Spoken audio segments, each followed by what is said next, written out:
Boa tarde, turma. Tudo certo? Espero que estejam todos bem, prontos para mais uma revisão de direito empresarial. Hoje falaremos sobre sociedades em espécie, né? Vou começar com sociedade limitada, para que não vai dar tempo de falar tudo hoje sobre sociedade limitada, tá? Mas depois falaremos sobre sociedade anônima, né? Que são as duas mais importantes aí da nossa matéria. Beleza? Aula passada eu dei uma breve introdução sobre o direito societário, né? Expliquei algumas classificações e nessa revisão de hoje falaremos sobre as sociedades em espécie, mais precisamente sobre a sociedade limitada, beleza? Deixa eu compartilhar o material aqui com vocês.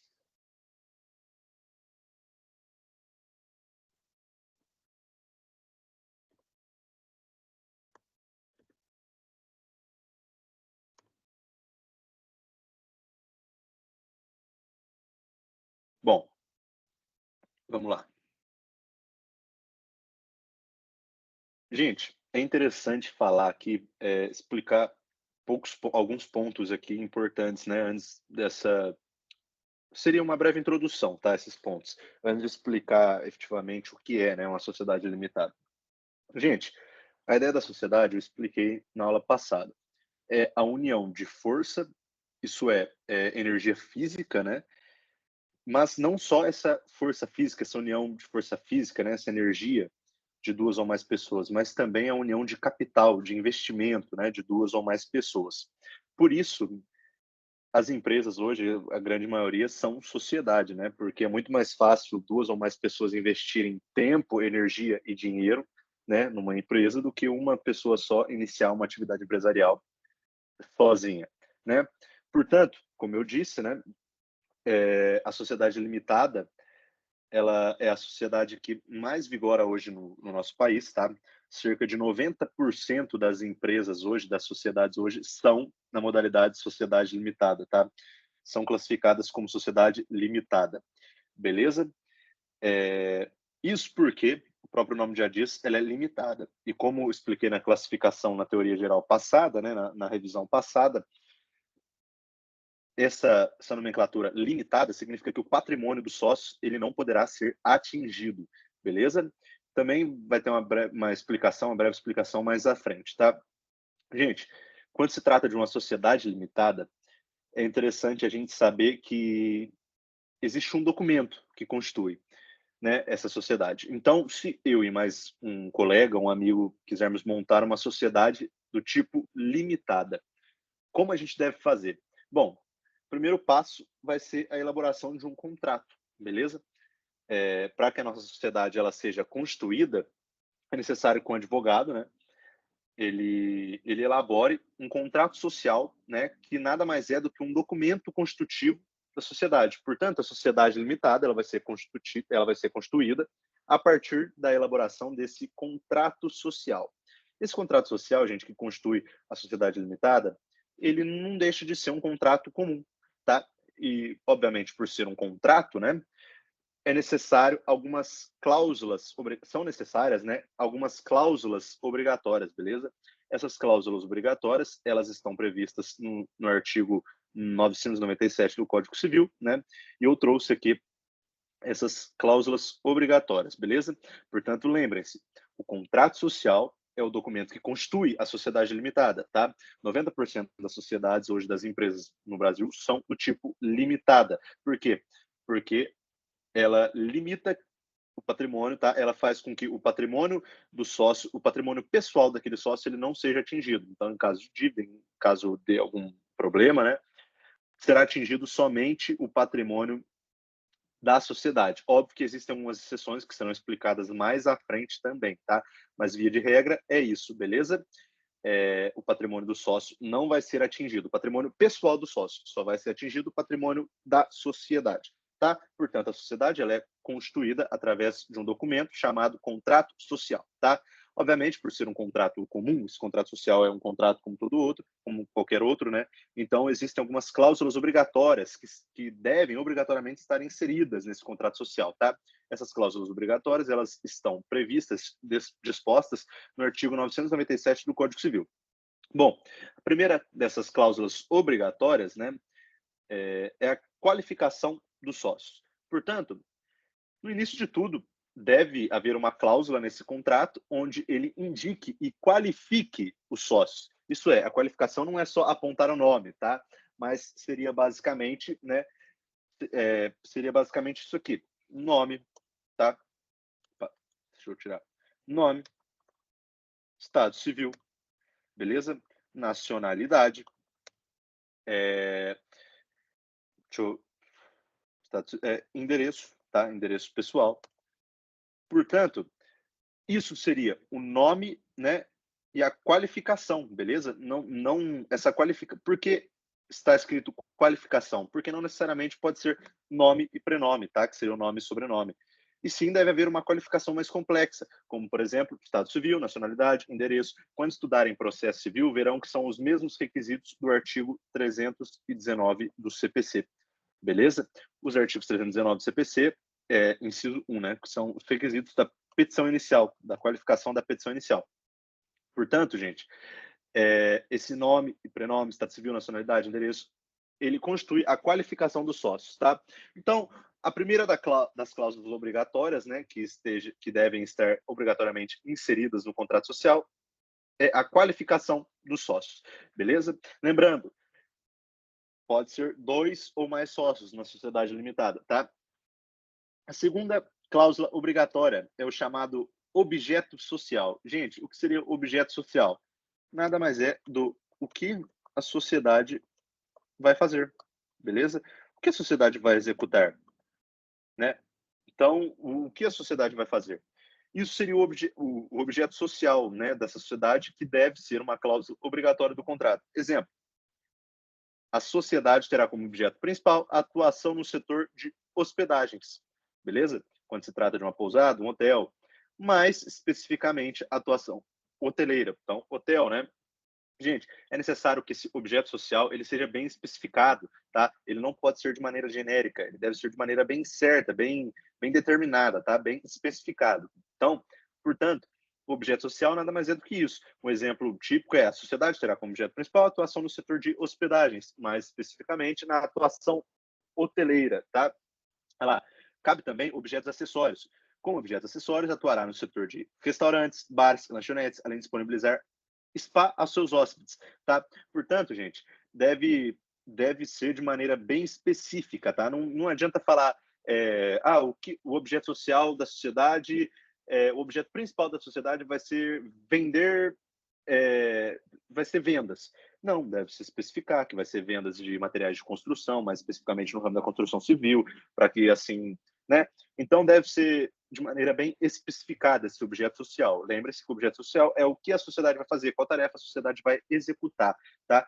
Obviamente, é uma cláusula obrigatória no contrato, tá? No contrato social que vai constituir essa sociedade limitada, beleza? Outra cláusula obrigatória aqui que deve estar prevista nesse contrato social que constitui a sociedade limitada é a sede, tá? A sociedade ela deve ter uma sede, beleza? A empresa ela deve ser sediada em um local e a cláusula nada mais é do que a sede se localiza em Lorena, por exemplo, né?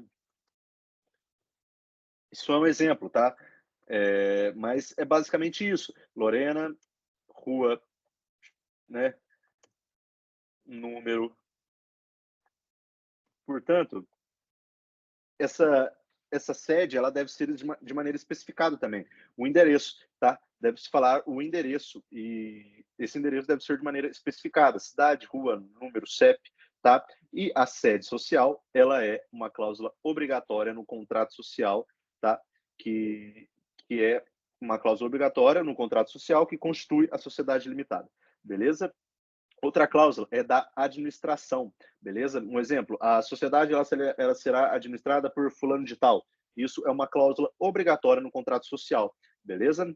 Gente, é interessante a gente saber, tá, que esse tópico da administração é um tópico que será trabalhado mais à frente também. É um tópico que merece maior, que merece que seja explicado de maneira aprofundada, tá? Porque é bem importante aqui os poderes do administrador, tá? Mas por hora se contentem com o administrador.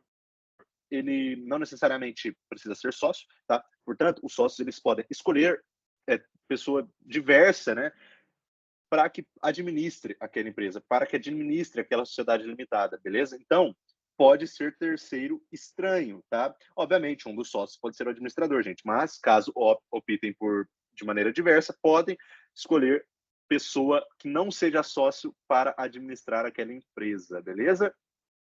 Gente, é interessante saber aqui que a título de observação, né, que apenas pessoas físicas e capazes podem administrar uma sociedade limitada.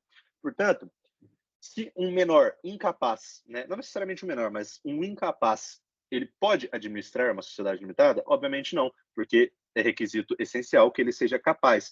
É possível uma pessoa jurídica administrar? Obviamente que não, porque apenas pessoas físicas e capazes podem administrar uma sociedade limitada, tá? Lembrando, essa cláusula, né, que especifica o administrador, é uma cláusula obrigatória no contrato social que constitui uma sociedade limitada, beleza? Lembre-se que pode ser terceira pessoa, não necessariamente o sócio precisa ser administrador, tá? A quinta cláusula obrigatória aqui que merece destaque também é o capital social e sua divisão.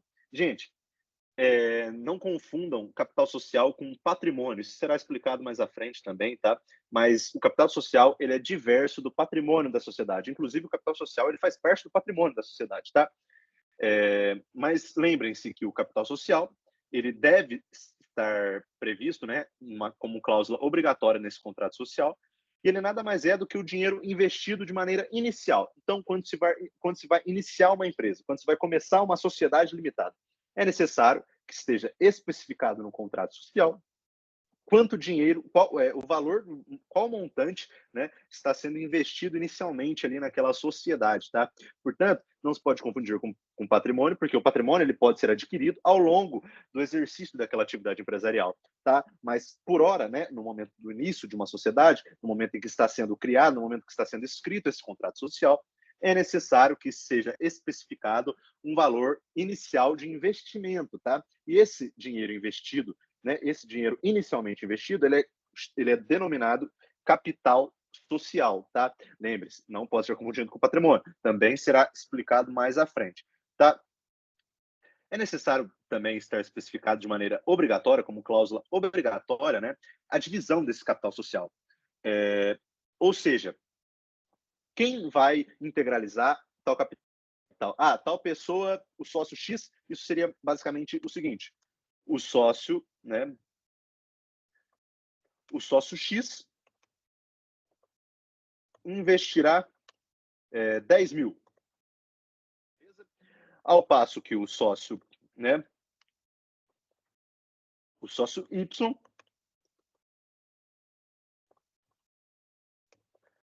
investirá, opa, investirá 20 mil.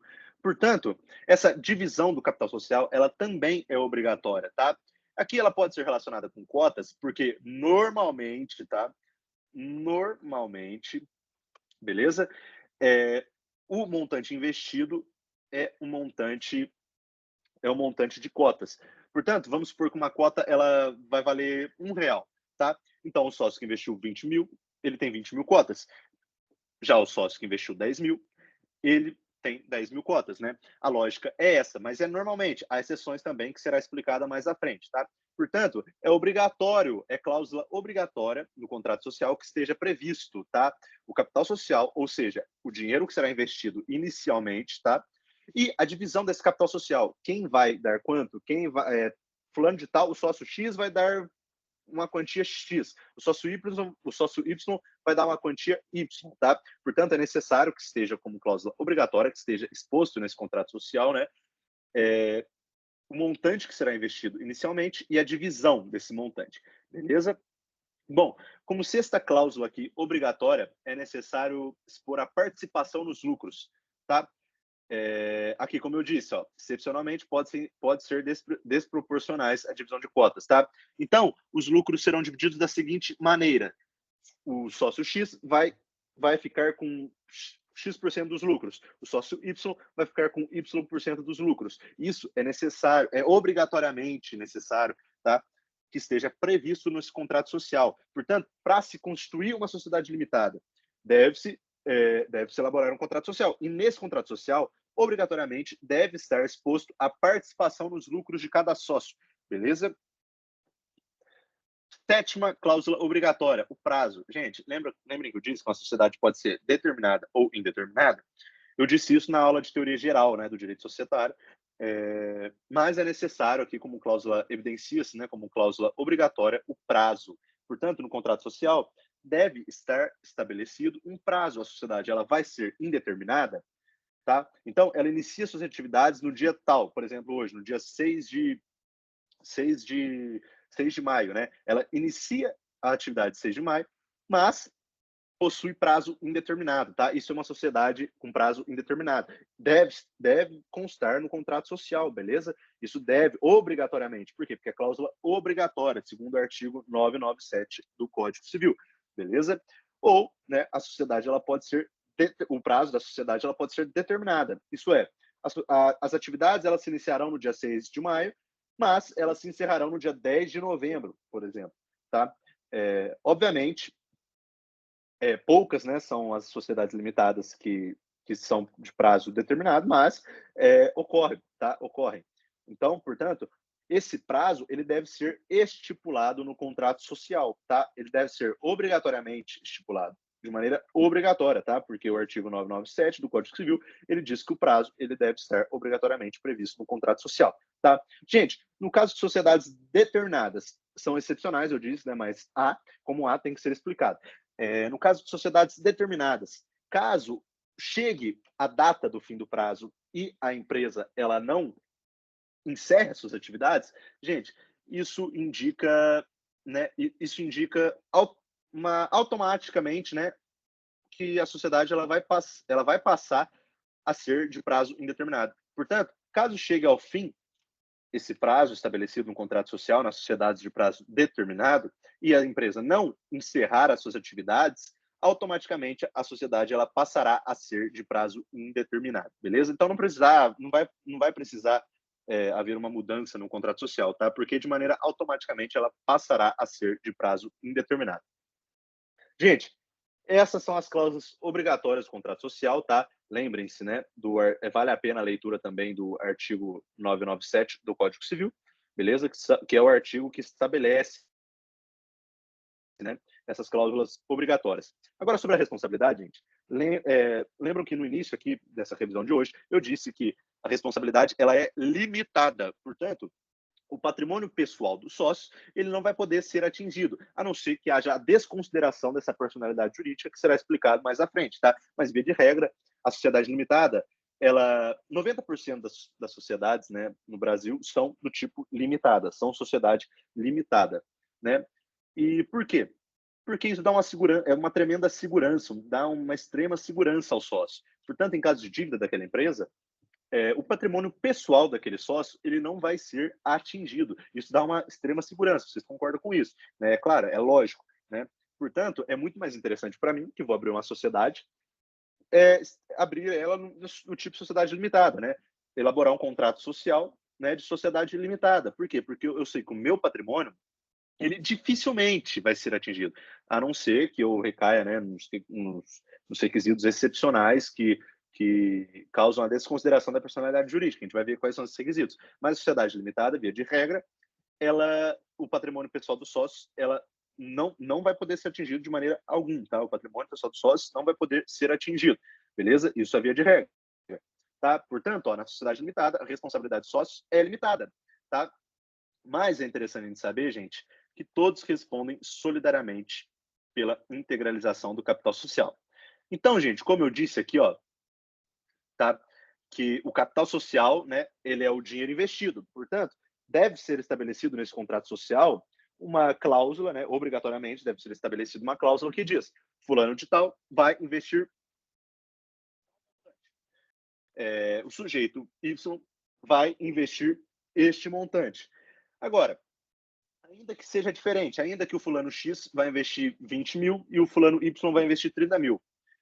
Caso eles não invistam esse valor e essa empresa venha a adquirir dívidas futuramente, caso não esteja investido esse valor, é necessário a gente saber que poderá ser cobrado de ambos, tá? Por quê? Porque os dois respondem solidariamente pela integralização do capital social. Portanto, caso eu tenho eu, né, Pedro, tenho uma sociedade juntamente com o fulano X, né?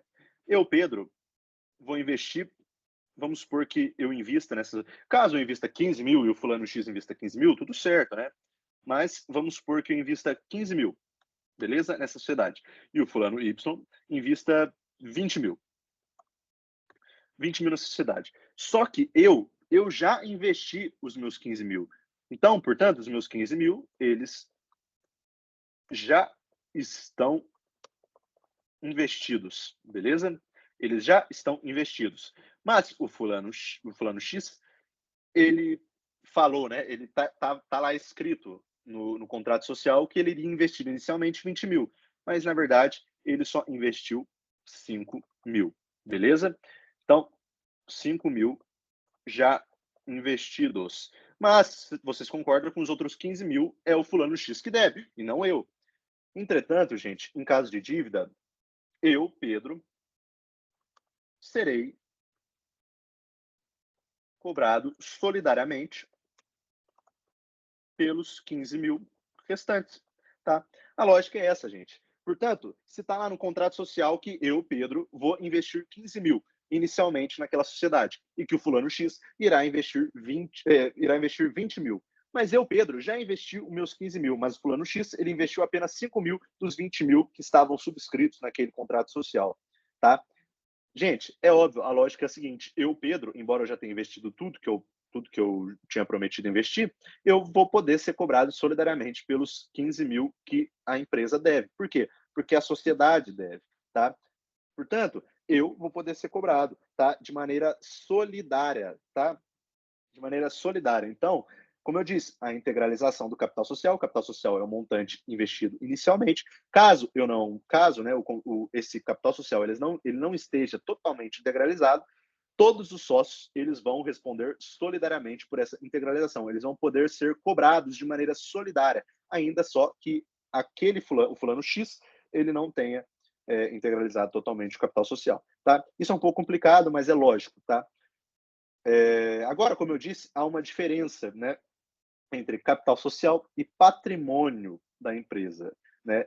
Eu fiz até uma tabelinha aqui, né, para diferenciar, mas é diferente o capital social do patrimônio. Gente, em tese é o seguinte: o capital social ele é aquele investimento inicial, né?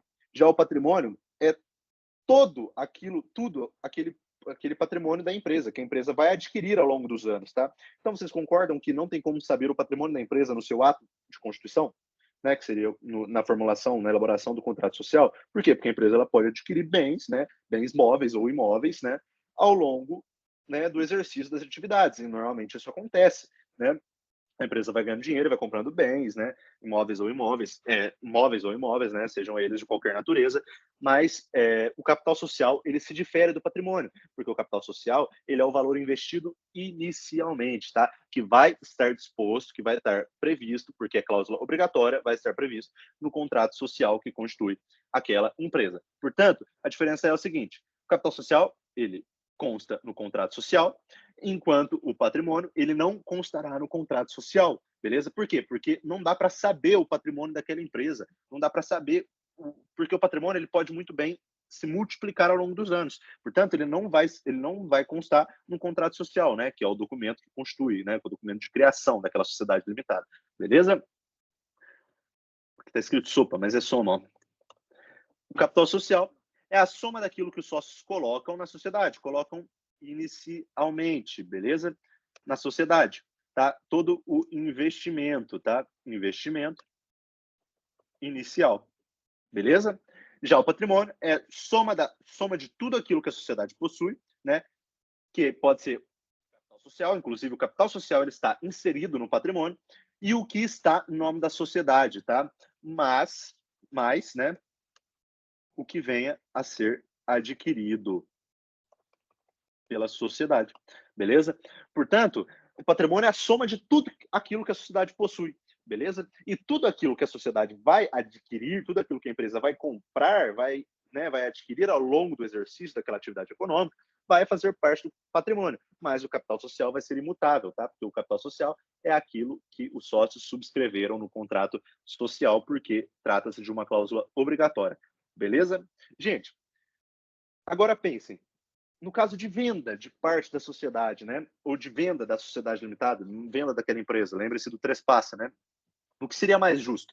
Seria mais justo que o comprador ele pague o valor do capital social, né, o valor do investimento, né, do que os sócios investiram naquela empresa, ou seria mais justo que o comprador ele pague um valor com base no patrimônio, com base no balanço patrimonial daquela empresa.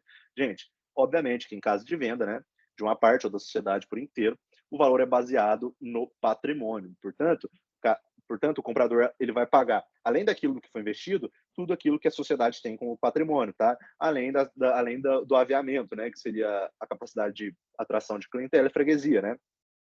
Mas é muito mais justo, né, ao vendedor que o comprador pague com base no balanço patrimonial e não com base no valor que foi investido inicialmente, tá? Isso é lógico também, fácil de entender, beleza?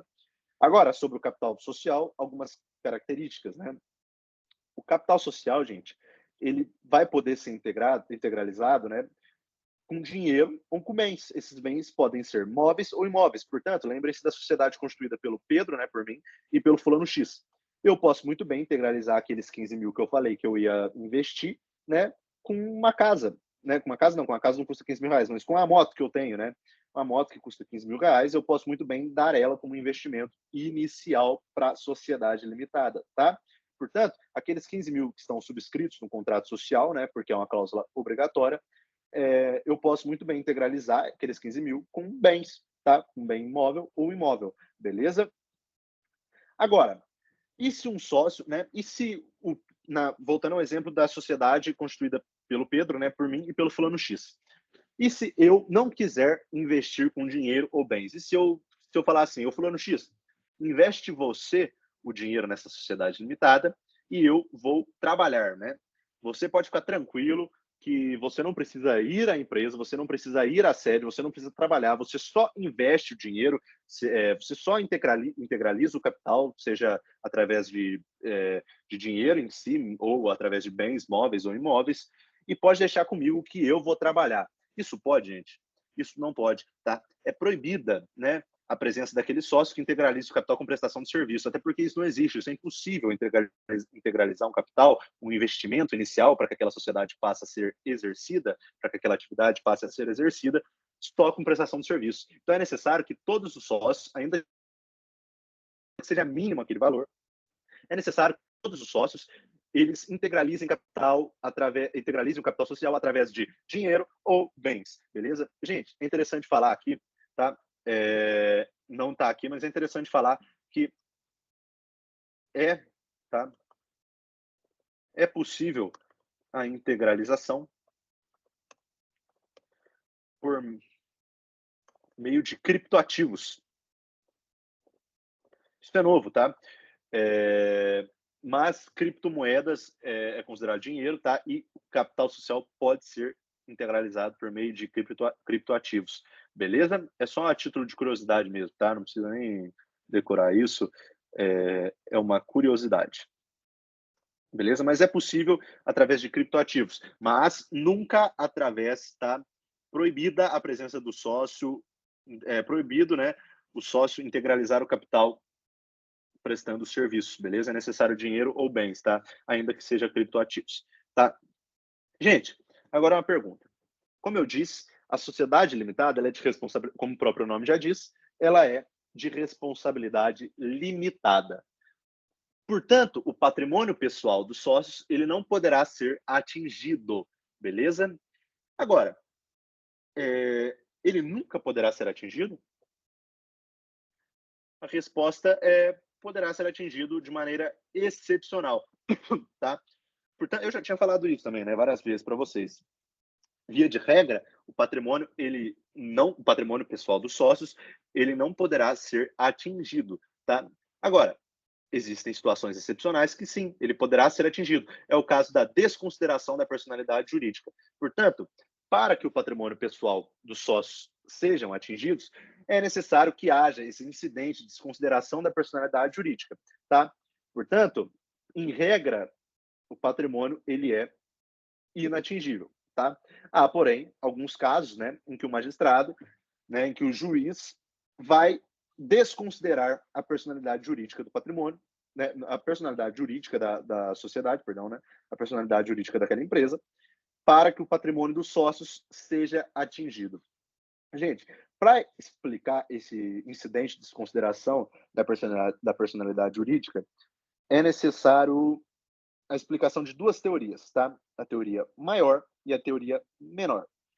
A teoria menor, que explica a desconsideração da personalidade jurídica, ela diz o seguinte: a desconsideração é uma exceção.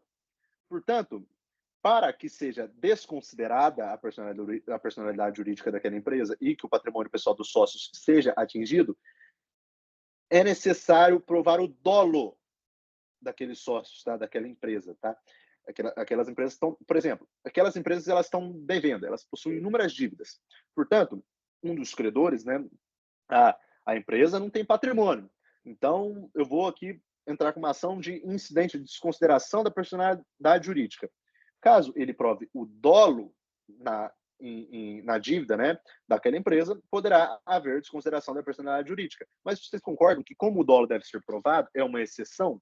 Portanto, a teoria maior ela trata-se de uma exceção. A desconsideração da personalidade jurídica, segundo a teoria maior, ela evidencia-se como uma exceção. Foi o que eu disse, né? Que, em regra, via de regra, a desconsideração da personalidade jurídica, o patrimônio pessoal dos sócios, ele é inatingível, mas, como exceção, né, a teoria maior ela explica isso, há sim algumas hipóteses em que pode ser atingido, sim, que é o caso da desconsideração da personalidade jurídica, tá? Já em contrapartida, né, a teoria menor, ela diz que basta a dívida daquela empresa para que caiba a desconsideração. Portanto, segundo a teoria maior, segundo a teoria menor, caso aquela empresa possua dívidas, vai caber a desconsideração da personalidade jurídica e automaticamente, consequentemente, o patrimônio pessoal dos sócios será atingido, tá? Portanto, a teoria maior trata como uma exceção, deve-se provar o dolo, né, da empresa devedora para que haja a desconsideração da personalidade jurídica e assim o patrimônio seja atingido, o patrimônio pessoal dos sócios seja atingido. Já em contrapartida, a teoria menor explica que basta a dívida para que haja a desconsideração e assim o patrimônio pessoal dos sócios seja atingido, né, somente com a dívida. Obviamente, como eu já expliquei, o Código Civil adotou a teoria maior, portanto, o Código Civil trata a desconsideração da personalidade jurídica como uma exceção, tá? Portanto, algumas hipóteses excepcionais causarão a desconsideração da personalidade jurídica no nosso ordenamento jurídico, beleza? Aí, ó, o artigo 50 do Código Civil, ele é explícito no seguinte: sempre que os sócios ou o administrador agirem com dolo, caracterizado pelo desvio de finalidade ou confusão patrimonial, o juiz pode, no caso prático, afastar a personalidade jurídica para se atacar o patrimônio pessoal. Portanto, gente, é autoexplicativo esse artigo 50, né? Ele adota a teoria maior, né? Que é a teoria que exige o dolo para que haja a desconsideração da personalidade jurídica, tá? Portanto, sempre que sócios ou administrador agirem com dolo, né? Caracterizado esse dolo, ele vai ser caracterizado pelo desvio de finalidade ou confusão patrimonial, né? Desvio de finalidade, gente, é quando uma empresa é criada por uma coisa, mas ela é usada para outra, tá? É aquela famosa empresa laranja, né? Daquele cara que abre uma sociedade limitada para outros fins, né? Ele causa um desvio de finalidade do que está previsto no objeto social do contrato social, né? Portanto, caso haja desvio de finalidade, vai haver dolo. Ou caso haja confusão patrimonial. Gente, o dolo ele também pode ser explícito através da confusão patrimonial. Cabe até uma explicação aqui que eu trouxe, ó. Confusão patrimonial, gente, é quando não se sabe o que é patrimônio da empresa e o que é patrimônio dos sócios. Não se sabe mais. A pessoa houve tanta confusão no patrimônio da empresa, no patrimônio pessoal dos sócios, que não se sabe mais o que é do sócio e o que é da empresa. Portanto, caso haja essa confusão patrimonial, estará estabelecido o dolo, tá? A vontade do sócio em causar essa confusão patrimonial. Portanto, poderá haver a desconsideração da personalidade jurídica nesse caso, no caso de desvio de finalidade e confusão patrimonial, que né, estabelecerão o dolo. Portanto, de acordo com a teoria maior, né, que é adotada no artigo 50 do Código Civil, caso haja dolo, poderá ser desconsiderada a personalidade jurídica da empresa. E o dolo, ele vai ser e o dolo, a gente vai saber se há ou não através do desvio de finalidade ou confusão patrimonial. Beleza? Gente, é imprescindível saber que somente o juiz poderá desconsiderar a personalidade jurídica, tá? E, obviamente, ele não vai fazer isso de ofício, tá? É necessário que haja requerimento das partes, né? Ou do Ministério Público. O Ministério Público também é um legitimado para requerer a desconsideração da personalidade jurídica, caso entenda que o sócio ou administrador esteja agindo com dolo. Beleza? A parte também, né, o credor, aquele para quem a empresa deve, também poderá, né, requerer que seja desconsiderado para que ele possa receber, né, aquela dívida, né, daquela empresa. Tá? É interessante saber que a decisão que vai desconsiderar a personalidade jurídica, ela não é uma sentença, e sim uma decisão interlocutória, tá? Como é decisão interlocutória, né, que vai desconsiderar a personalidade jurídica, cabe agravo de instrumento. O agravo de instrumento é o recurso, né, destinado a decisões interlocutórias, que são as decisões com caráter decisório, mas que não colocam fim a um processo, beleza?